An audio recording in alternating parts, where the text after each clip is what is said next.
We're joined now by Peter Kalmus, climate activist, climate scientist at NASA's Jet Propulsion Lab. He's speaking on his own behalf, not on behalf of NASA. He's just written an opinion essay for the New York Times headlined, "I'm a Climate Scientist. I fled Los Angeles 2 years ago." He joins us now from Chapel Hill, North Carolina. Peter, thanks so much for joining us today. Explain why you fled Los Angeles 2 years ago. Oh, Amy, I just have to take a moment to, I don't know what to say anymore. I'll get to that in a second, but I just want to make sure the reason I wrote the piece was because we have to acknowledge that this is caused by the fossil fuel industry, which has been lying for almost half a century, blocking action. They're on the record saying that they will continue to spread disinformation and continue to attempt to block action. They've known the whole time that the planet would get hotter like this and that impacts like this fire would happen. And then a point I really wanted to make in the piece, which they wouldn't let me make, is that this is still just the beginning. It's going to get way worse than this.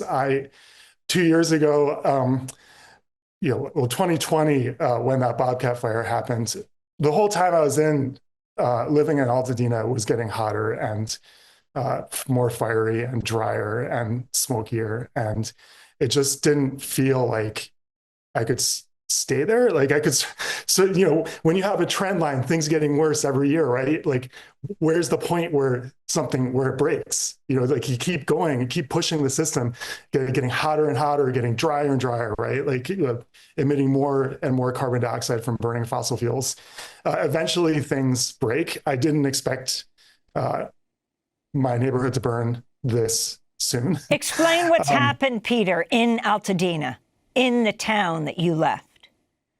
It's complete devastation. I mean, your audience probably has seen some of the images. The neighborhood I lived it's gone. I would say the majority of my friends have lost their homes there. Every now and then there's a home that's still standing amidst the ashes and the devastation. I don't even know what kind of rebuilding after this is going to look like and feel like. I don't know how this is going to affect the housing market, the insurance industry going forward. It's the thing, again, I think everyone needs to understand, and I wish the New York Times would have let me make this point, that this is going to get worse. I can see that today just as clearly as I could see how a hotter and drier and more fiery Los Angeles was getting.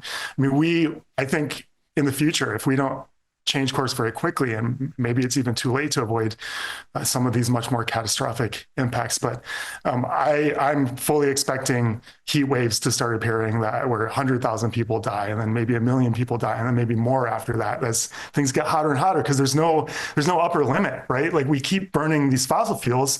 Fossil fuel industry keeps lying. The planet just keeps getting hotter. These impacts just keep getting worse. It's not a new normal. A lot of climate messaging centers around this idea that it's a new normal. It's a staircase to a hotter, more hellish Earth.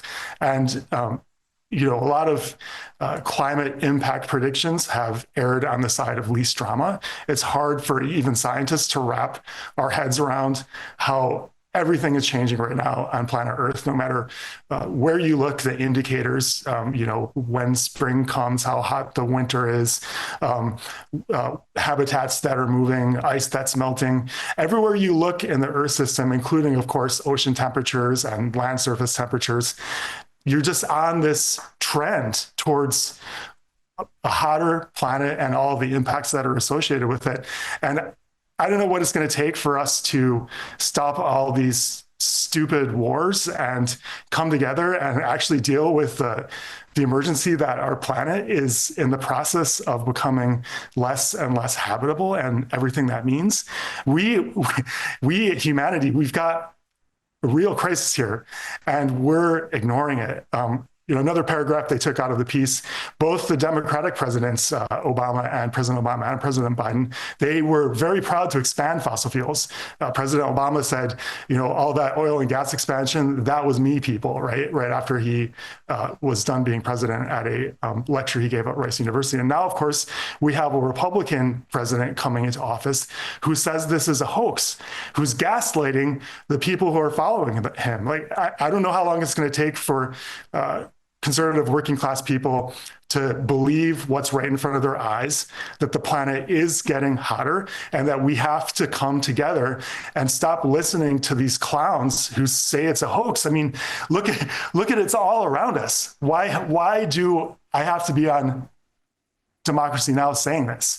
Right? It's very obvious what's happening. Well, Peter, we thank you for being with us. We're so sorry about what's happening there in your community and all over Los Angeles. And of course, we're talking about a heating world, so around the world. And we hope to have you on next week. Peter Kalmus is my heart breaks for all the victims, too. It's just, I can't wrap my head around what's happening. Democracy Now! Is funded by viewers like you. Please give today at democracynow.org/give.